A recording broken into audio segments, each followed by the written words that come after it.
ఇంజనీరా? గమ్యం ఒక్కటే, ఇంజనీరింగ్ నుంచి యానిమేషన్ వరకు ఎన్నో కోర్సులతో అత్యుత్తమ విద్యను అందిస్తోంది KLH university. Hi guys, welcome to I dream. నేను మీ Chanakya. Guys, present India and America మధ్యలో జరుగుతూ ఉన్న ఈ హై టెన్షన్స్ మధ్యలో అండ్ అక్కడ నివసిస్తున్న వాళ్ళు, లేకపోతే H1B వీసాకి సంబంధించిన కానీ అండ్ ఇలాంటి వాటికి సంబంధించి ఎవరైనా కానీ ఇప్పుడు ట్రావెల్ చేయాలనుకుంటే అలా అక్కడున్న స్టూడెంట్స్ వాళ్ళ మీదకైనా కానీ సో ఏమన్నా ఇబ్బందులు ఏమన్నా తలెత్తుతాయా? ఇలాంటి విషయాలన్నిటి గురించి కూడా మనతో పాటు మాట్లాడడానికి హైకోర్టు న్యాయవాది, ఇమిగ్రేషన్ లాయర్ అయిన పృథ్వీ గారు ఇప్పుడు మనతో పాటు ఉన్నారు. మరి సార్తో మాట్లాడదాం. మరి విషయాలేంటో అడిగి తెలుసుకుందాం. Hi sir. Hi Chanakya. Sir, Trump మామ టారిఫ్ల మీద టారిఫ్లు వేసేస్తూ ఉన్నాడు. అసలు ఇండియా అంటే కచ్చి గట్టి మరి కూర్చున్నాడు అన్నట్టు కూడా అనిపిస్తూ ఉంది. అది ఇట్లానే బిజినెస్ డీల్స్ దాని ప్రకారం. కాకపోతే ఎవరైతే ట్రావెల్ చేస్తూ ఉన్నారో H1B వీసాస్ అయినా కానీ అండ్ స్టూడెంట్స్ చాలామంది చదువులు అంటే ఫస్ట్ ప్రయారిటీ అనేది యూఎస్కి వెళ్ళిపోతుంటారు. మరి వాళ్ళ మీద ఏమైనా ఇంపాక్ట్ ఏమన్నా ఉంటుందంటారా?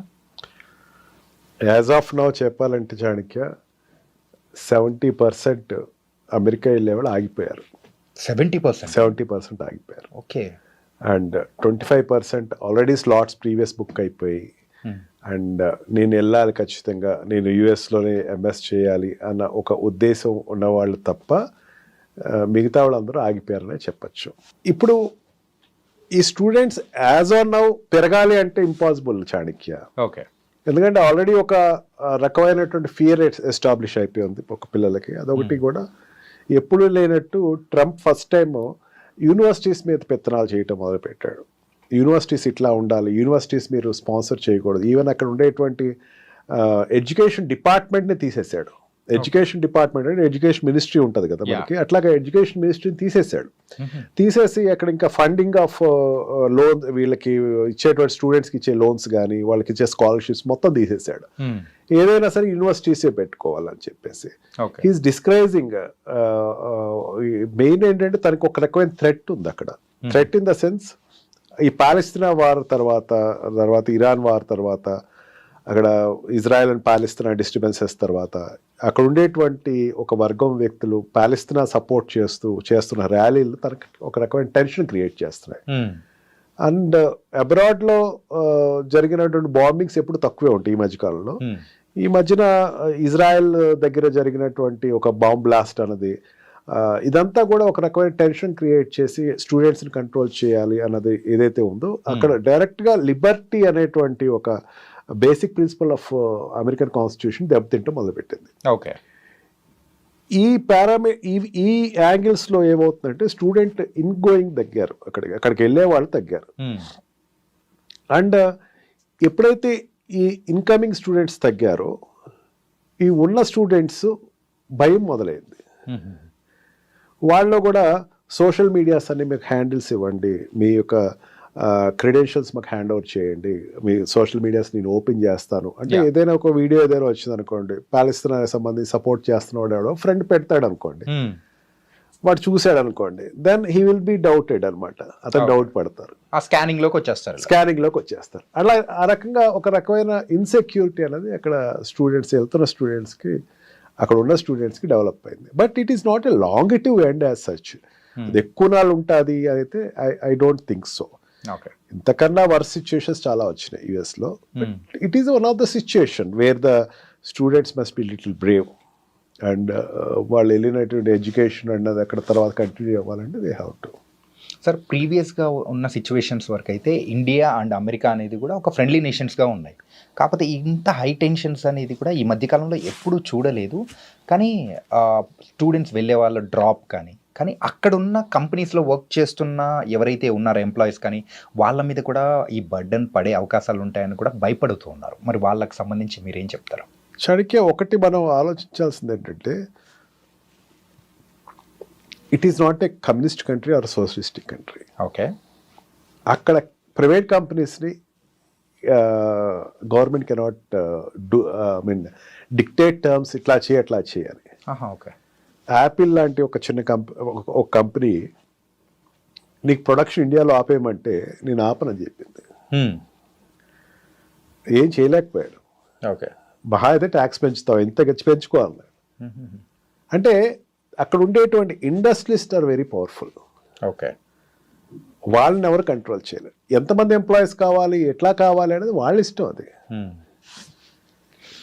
అంటే కంట్రీ సిచ్యుయేషన్స్, కంట్రీ మధ్య ఉండేటువంటి కొన్ని వాట్ వి కాల్ కామర్స్ సంబంధించిందో లేకపోతే ఈ బిజినెస్ సంబంధించిందో ఉండే రిలేషన్షిప్ వేరు, ఆల్రెడీ వెళ్ళిపోయినటువంటి వాళ్ళు ఆల్రెడీ వెళ్తున్న వాళ్ళ యొక్క సిచ్యుయేషన్ వేరు. ఓకే, ఇప్పుడు ఏదైనా ఇండియన్ కాలేజెస్ తీసుకుందాం, ఇప్పుడు ఇంజనీరింగ్ కాలేజ్ లేకపోతే గవర్నమెంట్ కాలేజ్, మెడికల్ కాలేజ్, వాళ్ళు ఎక్కువ దేని మీద ఆధారపడతారంటే ఎన్ఆర్ఐ సీట్లకి అండ్ పేమెంట్ సీట్ల మీద ఆధారపడతారు. మీరు ఎవరైనా ఏ కాలేజ్నైనా అడగండి, ఓపెన్ ట్రూత్ అది. అక్కడ కూడా అంతే, అబ్రాడ్ నుంచి వచ్చే స్టూడెంట్స్ దగ్గర నుంచి డబ్బు డైరెక్ట్గా వస్తుంది వాళ్ళకి. ఓకే, ఈ డబ్బు అన్నది స్కాలర్షిప్లు పెట్టాలి. అక్కడ లోకల్గా ఉండేటువంటి సిటిజన్స్ నుంచి వచ్చేటువంటి స్టూడెంట్స్ ఎవరైతే ఉన్నారో వాళ్ళందరికీ డబ్బులు అది పెట్టుకోవాలి, కంట్రీ పెట్టుకోవాలి. వీళ్ళు పే చేస్తారు, వాళ్ళకి ఇది పే చేయాలి. ఓకే, ఆ బిజినెస్ పరంగా ఎడ్యుకేషనల్ బిజినెస్ ఆధారంగా చూసుకుంటే ఏ కంట్రీ కూడా ఈ అమెరికన్ ఏ యూనివర్సిటీ కూడా they won't leave that hope Indian students రానివ్వద్దు అన్నది ఆ యూనివర్సిటీస్ మెయింటైన్ చేయట్లా. ఓకే, ఇటు చాలా వరకు ఏమవుతుందంటే ఒక సోషల్ మీడియా మిస్రిప్రజెంటేషన్ అనే నేను అనుకుంటున్నాను. అంటే ఇప్పుడు మనం చూసేది అనేది కూడా చాలా వరకు ట్రూత్ తక్కువ. ఓకే, ట్రూత్ కి సత్య దూరం చాలా ఎక్కువే ఉన్నాయి. Yes sir.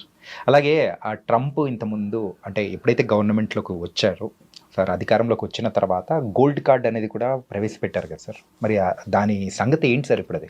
Yes, gold card is going good for him. India నుంచే ఎక్కువ గోల్డ్ కార్డ్స్ పర్చేసింగ్ జరిగినాయి అని చెప్పేసి అన్నాడు. బిజినెస్ వీసా, ఈబీ వీసా ఏదైతే ఉందో అది దాన్ని తగ్గించాలనే ఉద్దేశంతో గోల్డ్ కార్డ్ అనేది పెట్టాడు. ఇంత అమౌంట్ మాకు కట్టండి, మీరు ఇక్కడ ఉండొచ్చు అని చెప్పేసి అన్నాడు. And partially he got succeeded. అంటే it is not overnight జరిగేది కాదు, ఓపెనింగ్ అయితే చాలా బాగానే వచ్చింది. ఇండియా నుంచి కూడా చాలా గోల్డ్ కార్డ్స్ అయితే పర్చేసింగ్ జరిగినాయి. గోల్డ్ కార్డ్ తీసుకున్నవాడు అక్కడ they can stay for ever, business చేసుకోవచ్చు, వాళ్ళు టర్న్ ఓవర్స్ చేసుకోవచ్చు. 10 crores రేషియో ఏదో ఉంది, 10 crores రేషియో ఉంటే they can do business there. You have to pay there to the government pay చేసుకుని నువ్వు బిజినెస్ స్టార్ట్ చేసుకోవచ్చు డైరెక్ట్గా. అంతేకాని దానికోసం వేరే వీసాలు అప్లై చేయటం, దాని గురించి వెయిట్ చేయటం ఇవన్నీ లేదు అని చెప్పేసి అన్నాడు. సెకండ్ టైం ప్రీవియస్ ఒకసారి ఇంట్రడ్యూస్ అయిన తర్వాత ఇది మళ్ళీ చాలా నాళ్ళ తర్వాత మళ్ళీ గోల్డ్ కార్డ్ ఇంట్రడ్యూస్ అవుతుంది. యా, బిజినెస్ వైజ్గా ఇట్ ఈస్ గోయింగ్ అప్. అదే చాణక్య నేను చెప్తుంది అదే. వాట్ యు ఆస్క్ ప్రీవియస్లీ, ఇండియాకి అక్కడికి యుఎస్కి ఉండే రిలేషన్స్ స్ట్రెయిన్ అయినాయి కదా. రిలేషన్స్ ఏం స్ట్రెయిన్ అవ్వలేదు చాణక్య. తన అడుగుతున్నది ఏంటంటే బ్రిక్స్లో ఉండేటువంటి కంట్రీస్, బ్రిక్స్ కంట్రీస్ అంటే what we call this Brazil, Russia, India, China, ఇవన్నీ కలిసి ఒక సౌత్ ఆఫ్రికా, ఇవన్నీ కలిసి ఒక కొత్త కరెన్సీని ప్లాన్ చేస్తున్నాయి అండ్ డాలర్ని పక్కన పెడుతున్నాయి. అక్కడ ట్రంపే కాదు, ట్రంప్ కాకుండా ఇంకోటి ఉన్నా సరే అదే చేస్తారేమో నా ఉద్దేశంలో. Okay, because is it competition for their country. ఎంతమంది ఉన్నారు పాపులేషను ఈ బ్రిక్స్ సంబంధించినటువంటి, ఈ బ్రిక్స్ కంట్రీకి ఉన్నటువంటి పాపులేషన్ అంటే Russia, China, India and Brazil, south ఆఫ్రికాలో ఎంతమంది ఉన్నారు అనుకున్నారు? 65% ఆఫ్ పబ్లిక్ ఉన్నారు, 65% of population in the world అక్కడ ఉన్నారు. అక్కడ ఈ 5 కంట్రీస్ కంట్రీ ఇన్ఫ్లుయెన్స్ చేయదగ్గది 65% ఉన్నారు. అంటే అది పెద్ద రేషియో కదా, చాలా పెద్ద రేషియో సార్. ఇది వస్తే గనక డాలర్ యొక్క విలువ తగ్గిపోతుంది అని ఒక భయం అన్నది ఆ కంట్రీకి ఎక్స్ప్రెస్ చేశాడు. బ్రిక్స్ని డిస్కరేజ్ చేయాలి. ట్రంప్ దగ్గరే కాదు అది, అంతకు ముందు ఉన్నటువంటి బైడెన్ కానీ, అంతకు ముందు ఉన్నటువంటి వాట్ వి కాల్ ప్రెసిడెంట్స్ ఎవరైనా సరే, బైడెన్ కావచ్చు, అంతకు ముందు ఉన్నటువంటి వాళ్ళే ఎవరైనా సరే దీన్ని డిస్కరేజ్ చేశారు. ఎందుకు డిస్కరేజ్ చేశారంటే బ్రిక్స్ వస్తే వాళ్ళ వ్యాపారాలు జరగవు. ఓకే, ఈ సిచ్యుయేషన్లో ఏమైంది, ఇండియా మీద ఇప్పటివరకు లేదు, మొన్నటి వరకు లేదు. పాకిస్తాన్ ఈవెన్ సింధూర్ వార్ జరిగినప్పుడు కూడా సిచ్యుయేషన్స్ ఆర్ గుడ్. మెయిన్ మనం క్రూడ్ తెచ్చుకుంటున్నాం అక్కడి నుంచి, రష్యా నుంచి డైరెక్ట్గా క్రూడ్ తెచ్చుకుంటున్నాం, తక్కువ రేటు తెచ్చుకుంటున్నాం. అమెరికాకి నష్టం కాదు దానివల్ల నష్టం ఎవరికంటే నాటో కంట్రీస్కి నష్టం. అంటే European countries, NATO excluding America, European కంట్రీస్కి నష్టం. వాళ్ళ కంట్రీస్ నుంచి తెచ్చుకోవాలి, అది జరగట్లా. అండ్ ఆల్సో మనం అప్పు చాలా వరకు పే చేస్తాం. Hmm. మరి చాలా ఎక్కువ అప్పు ఉండేది క్రూడ్లో. అందుకే సౌదీ కంట్రీస్ని మనం పెద్దంత ఖాదరు చేయకపోవడం కారణం అదే. ఓకే. మనం చాలా వరకు అప్పు పే చేస్తాం. ఇదివరకు చాలా అప్పు ఎక్కువ ఉండేది మనకి, పే బ్యాక్ ఎక్కువ చేసాం మనం. అండ్ వాళ్ళ కాన్ఫిడెన్స్ కూడా ఇది పే చేసేస్తారు అని. రష్యా నుంచి ఎక్కువ తీసుకుంటున్నాం మనం, తక్కువ రేటుకి ఎక్కువ తీసుకుంటున్నాం. మిగతా కంట్రీస్కి దానికి దగ్గర దగ్గర $2 బిలియన్ ఎంతో మనకి డిఫరెన్స్ అనేది కూడా డిఫరెన్స్ ఎక్కువ లాభం అన్నది వస్తుంది. ఇక్కడ ఏమైందంటే తనకి అక్కడ జరుగుతున్న వార్కి, రష్యాకి జరుగుతున్న వార్లో ఏమైందంటే ఎప్పుడైతే ఈ నాటో కంట్రీస్ ఒత్తిడితోటి యుఎస్ ఈ స్పీకింగ్ ఏ న్యూ ఫార్మ్లా, నువ్వు ఇండియా నువ్వు వెళ్ళి అక్కడ తెచ్చుకోవద్దు అని. కానీ అమెరికా అక్కడ ఉండేటువంటి రష్యాలో ఉండే కార్లు తెప్పించుకుంటుంది, ఎలక్ట్రానిక్ గూడ్స్ తెప్పించుకుంటుంది, కానీ నువ్వు మాత్రం వెళ్ళి తెచ్చుకోవద్దు అనేసరికి దీనికి India is so stubborn. Okay, మా కంట్రీకి నువ్వెవరు చెప్పడానికి? మా కంట్రీకి చెప్పాల్సినటువంటి నీకు సంబంధం లేదు కదా. అండ్ నాటో కంట్రీస్కి అయితే గట్టి వార్నింగ్ ఇచ్చాడు నిన్న ప్రైమ్ మినిస్టర్.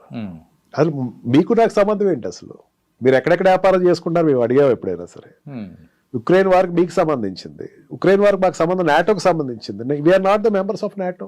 రైట్, నాటోలో మీ మెంబర్స్ కాదే అని చెప్పి చాలా గట్టి సమాధానం అయితే చెప్పడం జరిగింది. And India is very stubborn. చాలా నాళ్ళ తర్వాత ఇండియా చాలా స్టబన్ నిర్ణయం తీసుకుంది, ఎటు పక్కన వంగకుండా. బికాజ్ మన రష్యాతో ఉండేటువంటి రిలేషన్షిప్ ఎక్కువ. మనం ఈ రోజున 70% what we call aircrafts ఏదైతే ఉన్నాయో, డిఫెన్స్ ఎయిర్ క్రాఫ్ట్, దాని మీద ఆధారపడి ఉన్నాయి.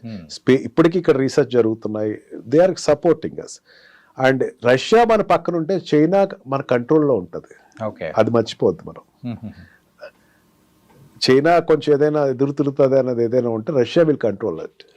సిచ్యుయేషన్ కంట్రోల్ చేస్తుంది. అందులో that's why Modi is going to China very soon.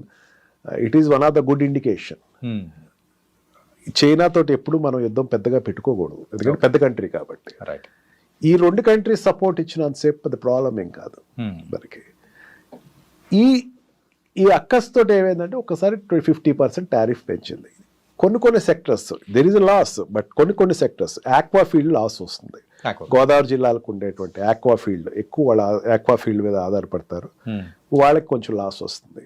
And textile industries కొన్ని లాస్ అవుతున్నాయి. అండ్ ఫార్మా ఇండస్ట్రీస్, మెయిన్గా ఫార్మా ఇండస్ట్రీ మనకి ఇక్కడ ఉండేటువంటి మోడీ డ్రగ్స్ ఏదైతే ఉన్నాయో ఎక్కువ అక్కడ సేల్ ఉంటుంది, వాటికి కొంచెం ఉంటుంది. బట్ ఫార్మాకు అయితే తన లిబర్టీ ఇచ్చాడు, దీంట్లోంచి ఈ 50% ఫార్మా తీసేస్తున్నారు, ఎందుకంటే వాళ్ళకి అవసరం. ఓకే, తనకి ఏదైతే అవసరం అదే ఎక్కువ నాళ్ళు ఇది ఉంటుంది అని అయితే నేను అనుకోవట్లేదు. ఎందుకంటే కంట్రీ లాస్ వాళ్ళకి, మనకన్నా లాస్ వాళ్ళకి ఎక్కువ ఉంటుంది. ఓకే, అండ్ డైమండ్స్కి సంబంధించినటువంటివి కొన్ని సెక్టర్స్ అయితే ఇట్ క్లియర్లీ కొంచెం లాస్ అయితే ఉంటుంది. This is called commerce. Relationship is different. ఈ రోజున మనం పాకిస్తాన్ తోటి యుద్ధానికి వెళ్తే అమెరికా భారతదేశానికి సపోర్ట్ ఇచ్చే పరిస్థితి ఉంది. And also for any other activities America ఇండియాకి సపోర్ట్ ఇస్తా, ఆ ప్రాబ్లం ఏం లేదు. Commerce is difference. ఓకే, వ్యాపారమే.